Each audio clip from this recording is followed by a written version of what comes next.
El día de hoy vamos a tocar un tema que posiblemente no tenga mucha representación en nuestro país, en nuestro sistema social de salud, pero sin embargo que reviste mucha importancia en otras estructuras geográficas del planeta Tierra. ¿De acuerdo? Bien.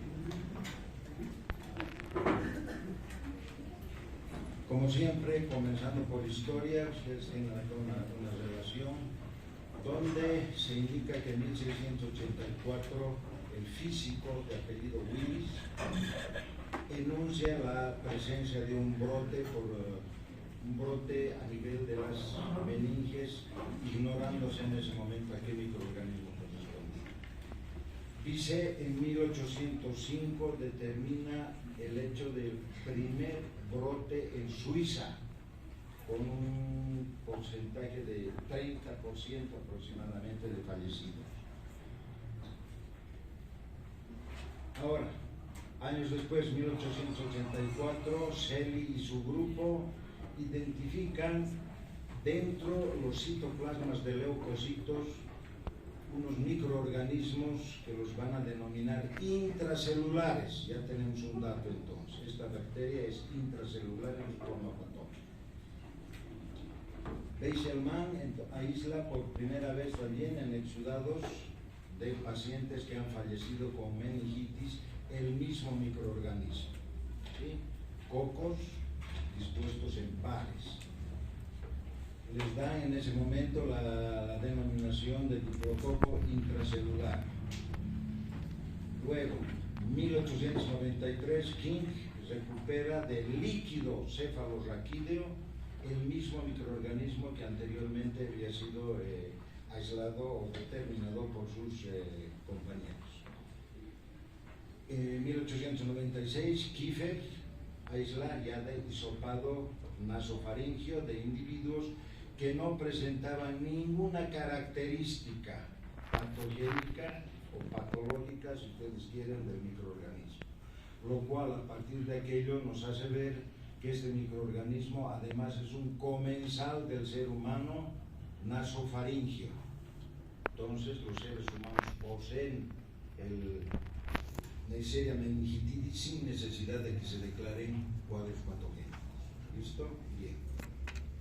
Hemos mencionado un nombre, Diplococcus intracelularis, con el que hasta 1896 o algo más se había determinado como nominación. Sin embargo, una persona que hace estudios profundos en relación a cocos gram negativos dispuestos en pareja es el profesor Yersin, ¿de acuerdo? Y de manera conjunta también trabaja con él el profesor Neisser, y es ahí que, a razón de aquello, el inicio de los trabajos son inicialmente para Neisseria gonorrhea. ¿Listo? Los trabajos se hicieron a ese nivel y posteriormente recién entonces se hacen hacia Neisseria meningitis. Entonces, siguiendo ya en el siglo XX, se determina que una forma de evitar la propagación de este problema es evitar el hacinamiento, dado que ya se habían realizado algunos estudios donde se determina que donde existe hacinamiento, sin necesidad de alarmarlos, aulas, ya sean de colegios, universidades, congregaciones religiosas, cuarteles, son los lugares donde se inician los brotes de Neisseria meningitis. Entre 1912 y 1917 se realizan las primeras vacunas en relación a trabajos que se realizan con los polisacáridos capsulares de este microorganismo. 1937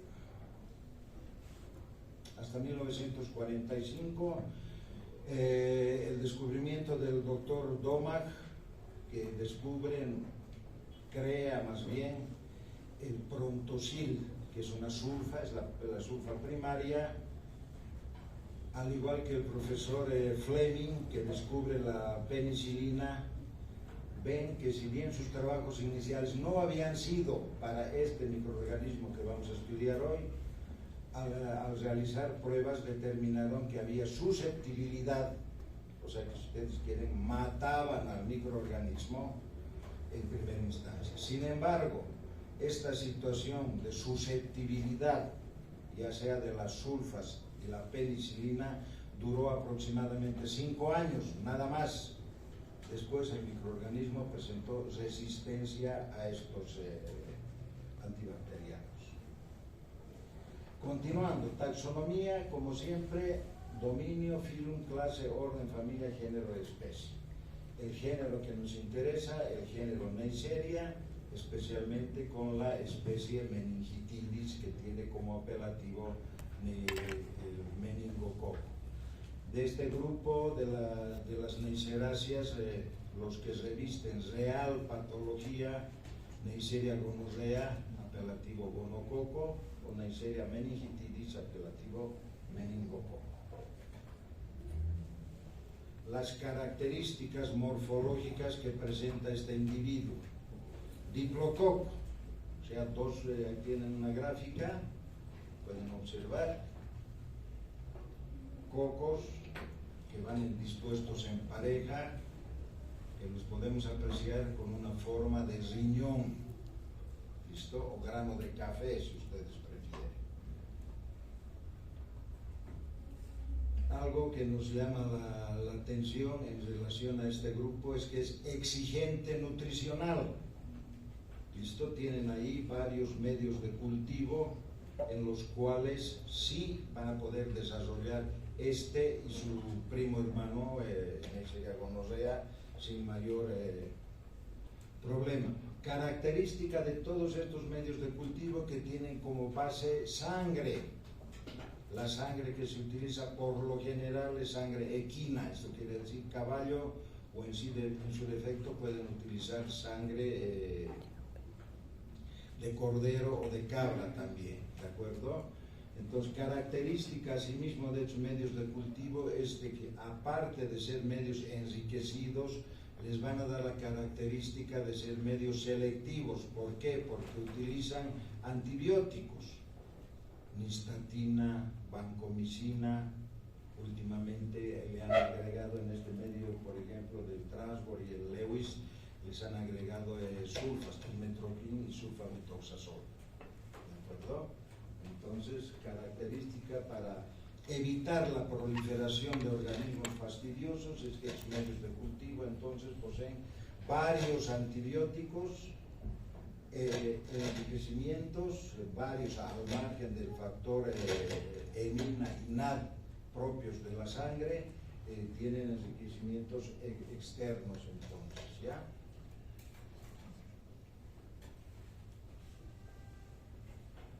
Las colonias. Para Neisseria meningitidis hay nomás necesidad de esperar algo, un tiempo mayor a las 24 horas, a las 48 horas, ¿sí? Porque nos va a presentar colonias pequeñas, brillantes, o sea, transparentes en sí, que pueden parecer desapercibidas en las primeras 48 horas, ¿sí? Entonces son como gotas de rocío, si ustedes quieren, las colonias de Neisseria meningitidis. Mencionar que este microorganismo, a diferencia de su primo hermano Neisseria gonorrea, posee cápsula. Entonces Neisseria meningitidis es capsulado a diferencia de Neisseria gonorrea.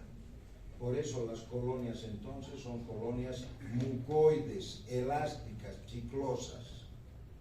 Bien, en relación a la petencia tintoria, entonces, son estructuras bacterianas gram negativas. Incubación 35-37 grados, y fíjense lo que habíamos mencionado anteriormente, necesitamos siquiera 72 horas para poder determinar que este microorganismo entonces existe, no es una simple presunción.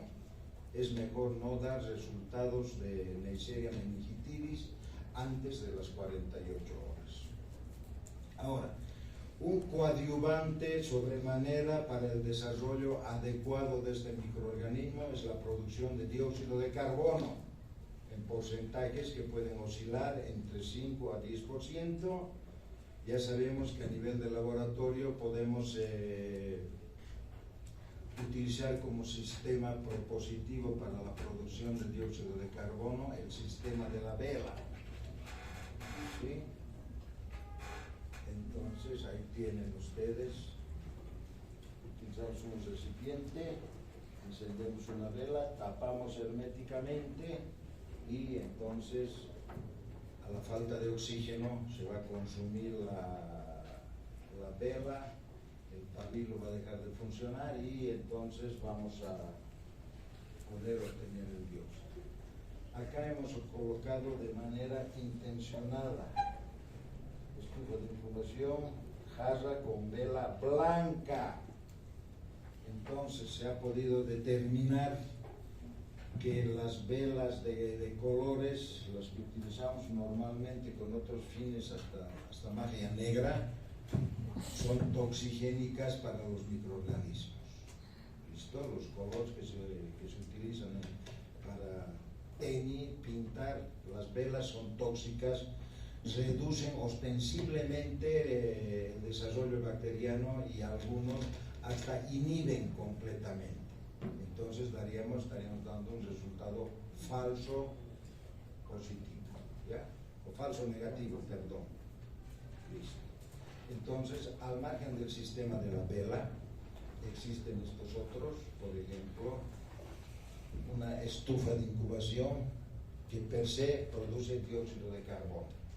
Entonces se llama estufa de incubación con CO2 o para CO2. ¿Listo?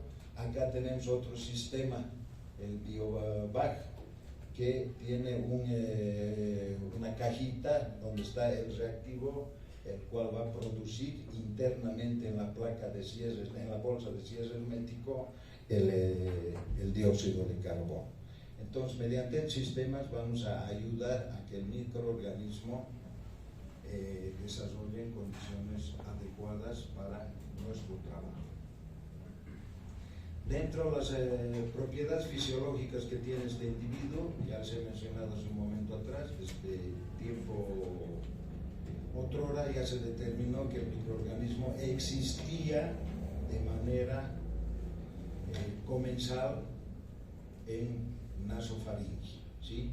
Entonces hay personas que tienen la idea que cuando se habla de Neisseria meningitidis ya vamos a hablar de un brote, de un problema patogénico, patológico, ¿de acuerdo?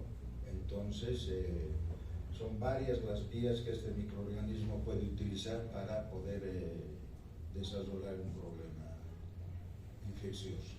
Entonces, constituyente de la biota normal del tracto superior, no posee flagelos, por lo tanto es inmóvil, no tiene capacidad de producir espora, ¿de acuerdo?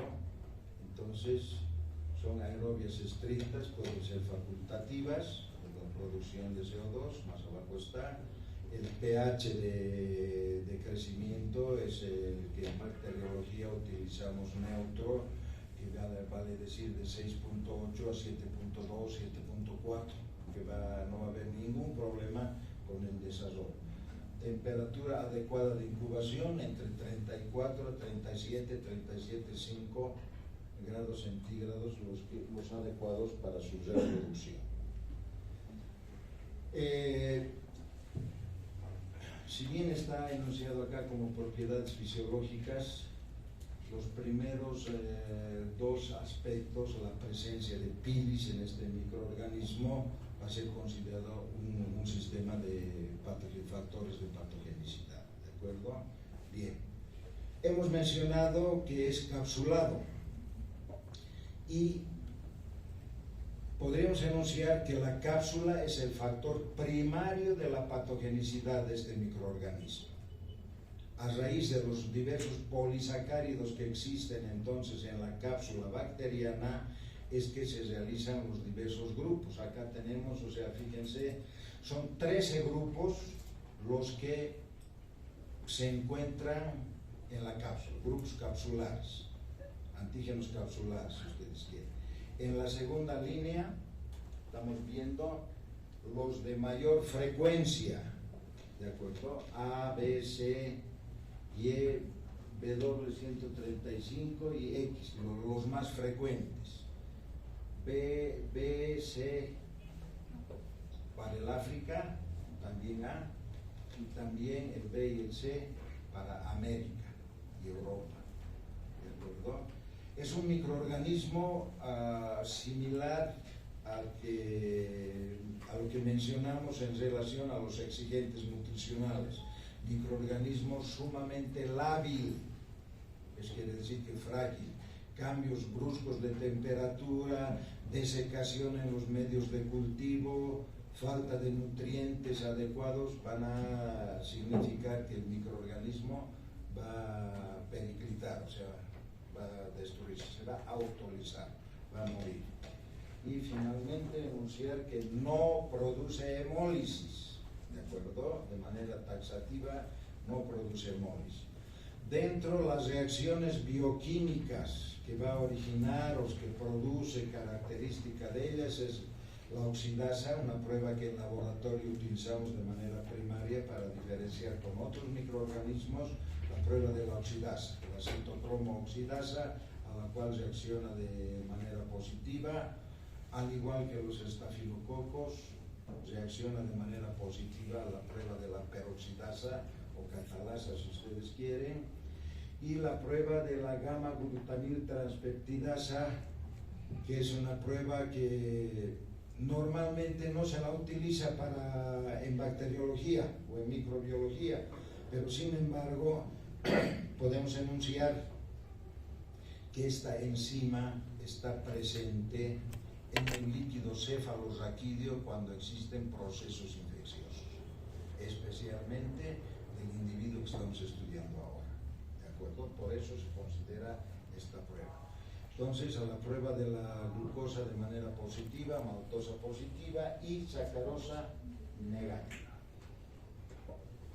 Factores de virulencia, lo que enunciábamos, cápsula, los pili, una endotoxina, lipopolisacárido del tipo A, lipoligosacáridos, abreviación GLOS, y los grupos serológicos que hemos visto hace un momento atrás, donde, una vez más, A, B, C, I, W y X vienen a ser los que corrientemente están presentes en los brotes. Patogenia. Entonces, el microorganismo coloniza, como ya hemos mencionado, vías respiratorias superiores a través o por intermedio de su cápsula tiene capacidad de evadir la actividad, la función de los fagocitos, ¿sí? A través de vía hematógena tiene la capacidad de ingresar hacia hacia las meninges, ¿de acuerdo? Las leptomeninges, donde podemos indicar que en los procesos de meningitis no todos los procesos son bacterianos. Los de mayor incidencia van a ser Neisseria meningitidis, Streptococcus pneumoniae y Haemophilus influenza, los tres a nivel mundial. Los de mayor incidencia, sin necesidad de obviar un 15% aproximadamente que son de tipo viral. Ya hay muchos tipos de virus que van a producir, que van a anidar finalmente en el sistema nervioso central. No solo bacterias, no solo virus, también tenemos presencia de hongos tipo levadura, Cryptococcus, uno de ellos, Cryptococcus neoformas, protozoarios. Entre los protozoarios podemos enunciar ameba histolítica, Naegleria y los plasmodios también, que originan, que producen la malaria, ¿sí? Y también hay meningitis iatrogénicas, o sea, meningitis producidas por mal uso de medicamentos, ¿sí? De fármacos. En relación a la patogenia, seguimos que la meningitis es una inflamación, dice, me voy a permitir leer lo que está enunciado aquí porque para mí significa de mucha importancia, y como veo que muchos de ustedes utilizan el teléfono, es preferible que fotografíen a que anoten lo que uno está hablando. ¿Listo? Entonces, inflamación de membranas que recubren cerebro, cerebelo, médula ósea, circundidados en el espacio subaracnoideo donde circula el líquido cefalorraquídeo. Existen 3 vías entonces por las cuales este microorganismo va a ingresar para producir infección. Uno es la vía hematógena, otra soluciones de continuidad, otra continuidad para o por focos supurativos, si ustedes quieren. Entonces, la primera, hasta el presente no está claramente definido cómo hacen estos microorganismos al margen del trayecto de la evasión a los fagocitos a raíz de la cápsula y el coadyuvar con las interleucinas, etcétera, etcétera. Y entonces llegan a la sangre, se diseminan, llegan a las meninges y colonizan las meninges, las 3 meninges, ¿ya? Para anidar finalmente en el líquido cefalorraquídeo. Entonces, está mencionado abajo, cápsulas evitan fagocitosis y los polisacáridos. Hay estudios que indican que los polisacáridos capsulares, que son diversos como hemos visto, le confieren al microorganismo la capacidad de un tropismo meningio, o sea que va a tener capacidad para desplazarse con cierta facilidad hacia las meninges. Tropismo meningio, ¿de acuerdo? Bien. Dentro de los problemas que va a originar esta vía hematógena, se da una situación en niños, en bebés que tienen espina bífida, que es el mielomeningocele, ¿sí? Donde en este problema entonces el líquido cefalorraquídeo va, no sé si el término es correcto, drenar para producir una bolsa extra, ¿sí? Extra, o sea, no es normal. La salida de ese líquido cefalorraquídeo no es solo la salida del líquido, sino que al salir por presión interna arrastra nervios propios del bulbo raquídeo, etc. ¿De acuerdo? Entonces, el paciente tiene mal pronóstico a posteriori, ¿sí? Se producen daños. La espina bífida, ustedes saben, no es normal, ¿no es verdad? Entonces, cuando los pacientes superan etariamente esta situación, o sea, tienen ciertas discapacidades que incluso lo llevan al deceso. Continuando con patogenia, por favor, esto anoten, es la segunda, la anterior de la hematógena, perdón, por soluciones de continuidad. Una solución de continuidad, entonces, concretamente para este caso, van a ser fracturas de cráneo, fisuras de etmoides, cirugías, salud, derivación de ventriculoauriculares. Esas son entonces las que podemos considerar inicialmente. La última, dice por continuidad de foco supurado, próximo. Entonces, los senos paranasales, una sinusitis inicial puede llevar a un problema meningio posteriormente. Mastoiditis, ¿sí? Supurada de igual manera. Ruptura de absceso cerebro-meningio de igual manera. Ahora, algo relativamente nuevo es que algunos autores consideran que hay desplazamiento del meningococo de nasofaringe hacia las meninges por vénulas en trayecto directo intracraneal. Eso entonces a lo mejor sirve para despejarnos lo que habíamos considerado hace un momento atrás, ¿sí?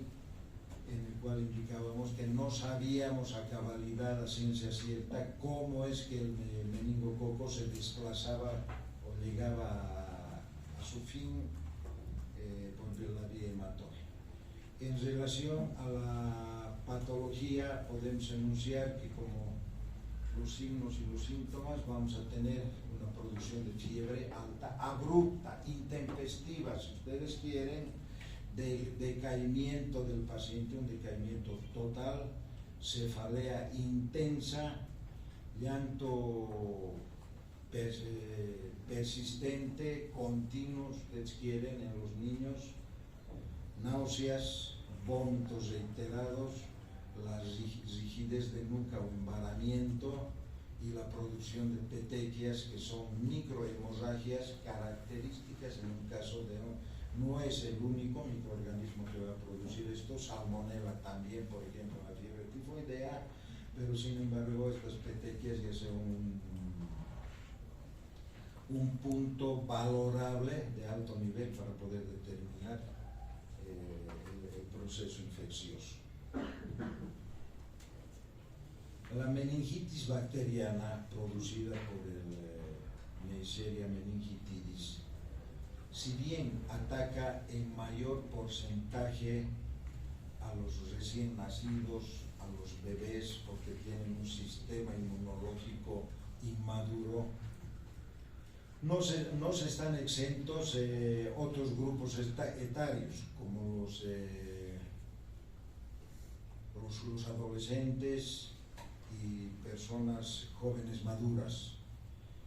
Los individuos de tercera edad tienen un poco porcentaje de afección por Neisseria meningitidis y más el proceso se debe a Streptococcus pneumoniae en pacientes de tercera edad.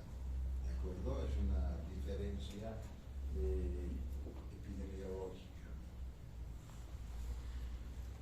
¿Qué síntomas presentan? Esto también, por favor, fotografía, les va a servir.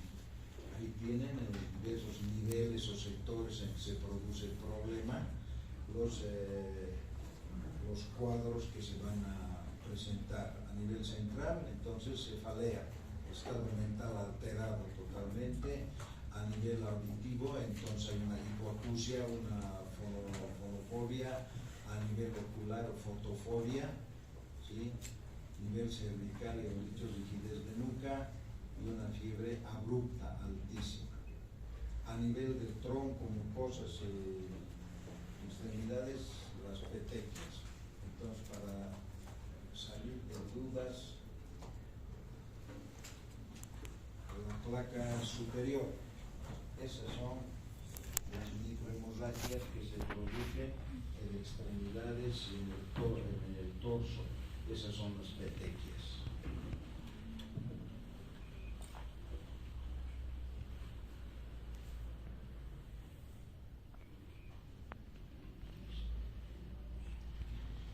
Existe una inicial clasificación para la meningitis. Dice meningitis aguda, que se la considera cuando tiene menos de 48 horas en la presentación del cuadro.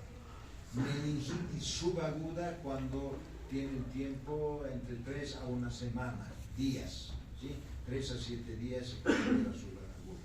Y una meningitis crónica cuando tiene más de 4 semanas, la sintomatología en el cuadro. Pero sin embargo, esta clasificación claramente podemos apreciar que no ayuda para la solución del problema en el paciente, ¿no es verdad? Entonces, de pronto hay otra clasificación en relación a la etiología del microorganismo que está originando el problema. Y entonces tenemos lo que hemos mencionado anteriormente. Esto sí sirve sobremanera en la parte clínica, la meningitis bacteriana, tuberculosa viral por protozoarios, la aséptica, ¿sí? Y aquí falta anotar por los hongos. En relación a la parte epidemiológica, mencionaba que en nuestro país no han existido brotes importantes en muchísimos años, aunque en la actualidad tenemos 2, 3 casos en Santa Cruz, ¿no es verdad? Una paciente que ha fallecido mayor, una niña de 7 meses que además tenía tosferina, o sea, coqueluche tiene, y otra bebé de 5 meses, pero dicen las fuentes de salud de Santa Cruz que estos cuadros han sido controlados. La señora era presidiaria en Santa Cruz, y parece que la primera niña también, que se han controlado ambos focos, o sea, el meningio por Neisseria y la coqueluche o tosferina. Brasil tiene de vez en vez focos, brotes por Neisseria meningitis. Ahí están los tipos que afectan. Puedo añadir a lo presente que hace 10 años atrás, por ejemplo, en la Argentina se produjo un brote muy importante de Neisseria meningitidis, en el cual se produjeron 821, 823 decesos por este problema, ya hace 10 años atrás. Entonces, en la actualidad, donde cada 8 años, cada 12 años se presentan estos focos de gran magnitud, es en lo que se llama el cinturón meningio del África, en el África. Periódicamente, cada ese tiempo, en el África, el sector de la parte baja, a partir de Etiopía, es que se producen continuamente estos brotes de Neisseria meningitis. Algo que no lo hemos enunciado anteriormente, este problema, al igual que otros que hemos hablado previamente, es un problema solo del ser humano. O sea, Neisseria meningitis solo ataca al ser humano. Cuando escuchemos hablar de problemas de otras estructuras dentro de la escala zoológica, directamente vamos a desechar que se trata de Neisseria meningitis, ¿de acuerdo? Al igual que de su primo hermano la gonorrea, solo es para el ser humano. Entonces, un hecho significativo para ir controlando, circunscribiendo esto, es la eliminación de portadores. Existen muchos portadores asintomáticos. Transmisión, importar por contacto directo con personas infectadas. Ya tenemos la gran experiencia de lo acontecido por esta última pandemia. Por contacto directo con portadores asintomáticos, los más peligrosos, ya nos damos cuenta. Por gotitas, las gotitas de Fugger, que todos nosotros emitimos microgotitas al hablar, ¿no es verdad?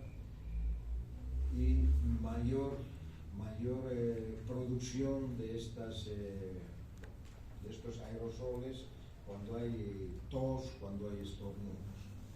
¿Sí? Otras vías, las nasales, las faringias, entonces a través de sus productos secretados, ¿no? De las secreciones. Entonces, cuando estén con sus parejas, tengan cuidado con el último enunciamiento. Dice tos, beso. Primero indáguenle si puede o no puede, ¿no? Para no tener problemas. Prevención, sumamente importante, estamos obligados nosotros a prevenir aquello. Mantener buen estado de salud, higiene bucal, después higiene personal íntegra, higiene en el hogar, ventilación es importante. También ahora hemos aprendido, ¿sí?, con el último problema, lavado de manos periódico, cubrirse la boca y nariz al toser o estornudar. Todos estos aspectos de una u otra manera nos han obligado a realizar con un problema anterior, ¿no es verdad? Bueno, no anterior, todavía lo tenemos. Evitar intercambio de saliva. Bueno, vamos a evitar malos pensamientos. Ahí estamos poniendo ahí chupetes, mamaderas, y en los otros podemos encauzar lo que he dicho, ¿sí? Luego, mantener temperatura corpórea. Alguien me decía, ¿cómo es eso de mantener temperatura corpórea? Simplemente abrigarse. Al igual que el neumococo, el meningococo aprovecha los cambios bruscos de temperatura para proliferar. ¿De acuerdo? Entonces, a eso se refiere esto. Evitar permanecer en lugares hacinados y mal ventilados. Y ahí el claro ejemplo, ¿no? Hacinamiento y no ventilación. Pero se subsana lo nuestro, por ejemplo, por el poco tiempo que estamos permaneciendo acá. El promedio considerado, o sea, significativo, viene a ser entre 4 a 8 horas estar en estas situaciones, ¿sí? Eso es lo peligroso. Ventilar diariamente la ropa de cama y las habitaciones. Se ha mencionado de alguna manera anteriormente. Epidemiología. Sí, ahí tenemos un cuadro, ¿sí?, donde está considerada Bolivia, pero sin embargo a través de, no totalitariamente, ¿no?, sino a través de 3 departamentos: Chuquisaca, Cochabamba y Santa Cruz. Epidemiología. Dice, en noviembre del año 20, la Organización Mundial de la Salud aprueba la primera resolución sobre meningitis en la historia, cuyo título viene a ser Derrotando la meningitis hasta el año 2030. En la actualidad, en los últimos 10 años más bien, prefiero utilizar esto, se han producido a nivel mundial aproximadamente 400.000 decesos a causa de la meningitis bacteriana, o sea, producidos por la meningitis. A través de las campañas de la Organización Mundial de la Salud, al presente tenemos 300.000, o sea, han disminuido más o menos 100.000. ¿Ya? Se han reducido en 100.000. Sin embargo, dice acá, 1 de cada 5 enfermos con meningitis, ¿sí?, tienen secuelas graves. Abajo están las complicaciones, o sea, las secuelas que se producen por la actividad de la presencia de este microorganismo. Hipoacusia, debilidad en las extremidades superiores e inferiores, ¿sí?, convulsiones en casos extremos, ya problemas visuales, hemos hablado de fotofobia y otros, ya hemos dicho, no hay un buen desarrollo verbal como secuela de aquello, ¿sí? Hay confusiones en el lenguaje, hay una mala comunicación cabalmente por todo lo anterior, por el habla, por el lenguaje, y cuando se producen tratamientos no en el tiempo pertinente, no en el tiempo adecuado, el meningococo que ha circulado a través de la vía hematógena o por soluciones de continuidad o contiguidad, como hemos visto anteriormente, se llega a casos en los cuales hay que cercenar extremidades en los pacientes, o sea, la amputación cuando se ha producido el problema vía septicemia. ¿De acuerdo? Entonces, esas son las complicaciones que existen a través de la profilaxis. En relación relación a la profilaxis, vamos a decir que actualmente se considera la aplicación de la rifampicina y la ciprofloxacina como agentes profilácticos, no como tratamiento, para prevenir el problema. ¿De acuerdo? Y en última instancia vamos a utilizar la ceftriaxona. En algún momento habían utilizado penicilina y la sulfa, se había mencionado que 5 años después del ejercicio ya declarada una resistencia. ¿Sí? No vamos a decir al 100%, pero tampoco se puede arriesgar a la aplicación al paciente de manera arbitraria. ¿Sí? Bien. Profilaxis, aislamiento, o sea, aislamiento de las personas que se sospechen, la reducción de los contactos, o sea, contactos familiares. Cuando se determina un cuadro, cuando se acelera la existencia del cuadro por Neisseria meningitidis, los contactos, o sea, las personas que han estado cerca del enfermo, 7 días antes a que se produzca el cuadro, ya tienen nomás que realizar una profilaxis, o sea, utilización de rifampicina o ciprofloxacina, porque ese ha sido un periodo en que se ha estado incubando el proceso infeccioso.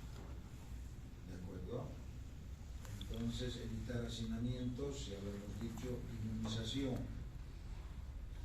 En relación a las vacunas, existen vacunas, hace mucho tiempo atrás, hemos visto en la porción histórica. Sin embargo, podemos enunciar que en nuestro país el programa ampliado de inmunizaciones tiene un tipo de vacuna contra la meningitis. Y este tipo de vacuna es contra el Haemophilus influenza tipo B. Esto no existe vacuna que el gobierno proporcione para Neisseria meningitidis. Sin embargo, existen a nivel particular las características que les estoy presentando en esta placa. O sea, si se presentase un brote epidémico por Neisseria meningitidis, no más tenemos la necesidad de comprar las vacunas para prevenir el problema. ¿Sí? Entonces hay características particulares, interesantes, diremos, en cada una de las vacunas. Hay las vacunas conjugadas y las vacunas proteicas polisacáridas, ¿verdad? Entonces, fíjense lo que está en esta parte, que es lo que nos interesa, y aquí abajo y arriba también tenemos las características que cada una de ellas va a proporcionar.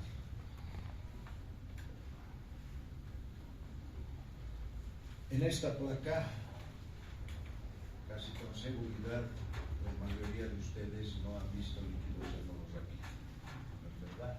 El líquido cefalorraquídeo en condiciones normales tiene esta característica. O sea, es transparente, es como agua.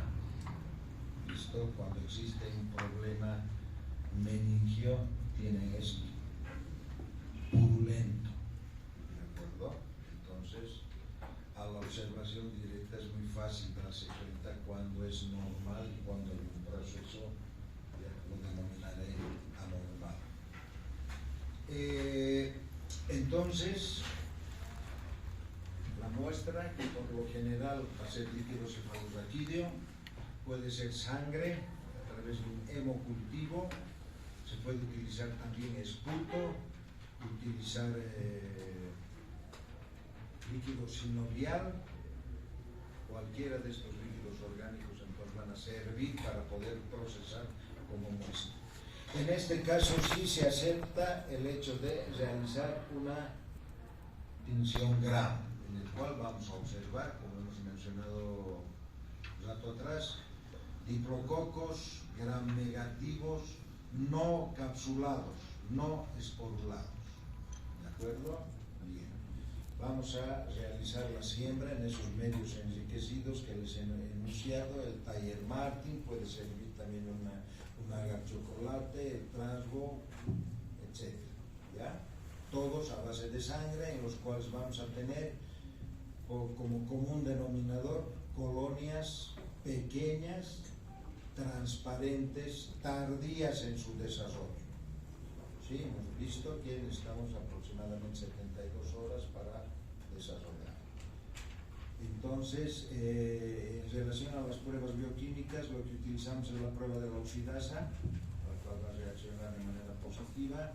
Vamos a utilizar fermentación de hidratos de carbono, va a reaccionar positivo a la glucosa, a la maltosa, y negativo a la sucrosa, ¿no? Glucosa, maltosa, negativo, sucrosa. Inicialmente los tres medios tenían el mismo color, ¿sí? Cuando se positiviza por acidificación cambia vira de color. Luego realizamos el antibiograma. Listo, es lo que normalmente, comúnmente se hace. Sin embargo, se debe continuar con algo que es importante, o sea, determinar antigénicamente a través de los antisueros polisacáridos para poder determinar si es A, B, C, W, Y o X, ¿de acuerdo? Fundamental.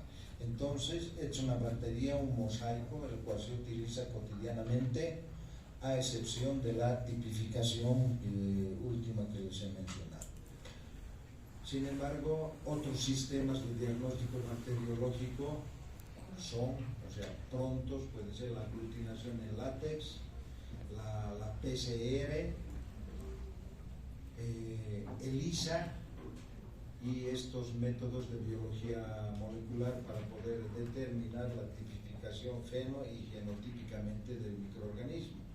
Este sistema de biología molecular nos va a servir para ver las variantes que se van produciendo, yo lo he denominado como evolución de las cepas, ¿sí? Las variantes que se van dando en el microorganismo. Podemos mencionar, aprovechando esto, que decíamos que uno de los factores de patogenicidad del meningococo es la presencia de pili, o sea, las fimbrias que tienen, y a través de estas fimbrias entonces se va a producir el paso de su material genético a otro microorganismo, en el cual entonces a través de sus ácidos nucleicos van a tener capacidad de poder pasar, transmitir sus factores de patogenicidad. ¿De acuerdo? Entonces ahí tenemos, o sea, las muestras que podemos utilizar para realizar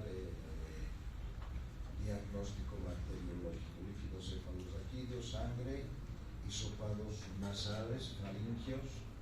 Podemos obtener muestra por aspiración de las petequias, ¿sí? Hisopados conjuntivales, fíjense, este es un cuadro meningio, esputo y también lustro sinovial. Tratamiento.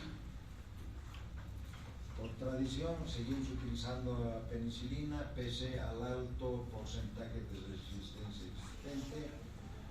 Tenemos uso de cloranfenicol, cefotaxinas de tercera generación, tetracitrinas, sulfas, macrólidos como la roxitromicina, la eritromicina, claritromicina, acitromicina. Entonces, quiero decir con esto que hay necesidad no más de realizar antibiograma, porque hemos visto, aquí hemos puesto penicilina, hemos puesto sulfas que tienen un alto índice de resistencia.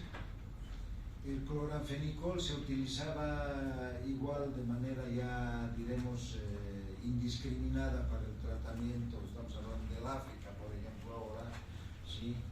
En la situación es periódica, pero sin embargo el cloranfenicol también ha comenzado a presentar resistencia gracias a la cloranfenicol acetiltransferasa, que es la enzima que otorga la resistencia del microorganismo hacia este antibiótico.